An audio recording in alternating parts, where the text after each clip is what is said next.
loves me, how can I not love them? How can I not forgive them? In fact, that's such a key sign of maturity, is forgiveness. How quick can you forgive somebody? How quick can you forgive? And we're going to get into the discussion a little bit, like what's too much, right? You don't want to set yourself up back for abuse. You don't want to set yourself up in a place where you're going to be hurt constantly over and over and over again. But at the same time, is some of our hurt stemming from the fact that we're not receiving love from God, we're trying to receive it from that person? Let me say it again. Is part of our hurt stemming from the fact that we're trying to receive love or try to receive love from the person that we're hating right now instead of God?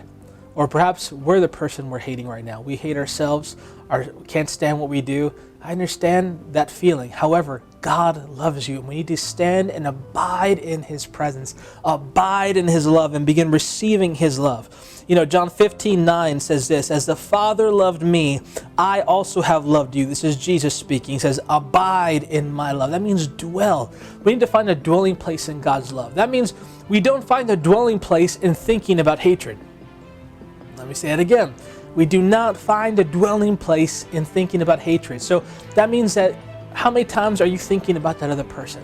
How many times are you thinking about what you would want to say to that person, what you would want to do, how you would react differently? If you saw that person today, what would you do? You know, slap them in the face or whatever, or run away, or spit on them, whatever it might be. Some of us are rehearsing, some of us are dwelling in the place of hatred. Some of us are dwelling in the place of evil. And here it's saying, dwell in love, abide in love.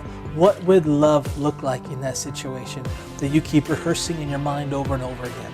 What would the way of love be? It might not be embracing them, okay? It might not be that.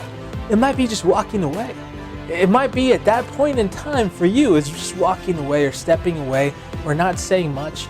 Or maybe take a next level where maybe you can say something and not react, and you can come from the place of a father to a child. See, I always think about this when it comes to interactions with one another, that, you know, when my kid says something, you know, I have 3 beautiful daughters. If they say something silly to me or very rude to me, you know, I might look at them strange, but I love them. I know better. I know that they don't know better.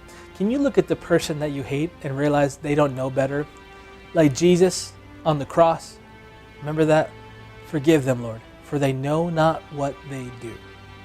Remember that? Do you hear that right now, what I'm saying? Jesus on the cross looked at the enemies that were killing Him and said, forgive them, for they know not what they do. Can you look at an enemy? Can you look at someone that you don't like, a person that you don't like, and say, God, forgive them, for they don't know what they're doing? You're coming from a different level. You're coming from a place of, I know that I'm in God's love. I know that God loves me. I know that He's for me. This person does not know what they're doing. They don't know the evil they're flowing in.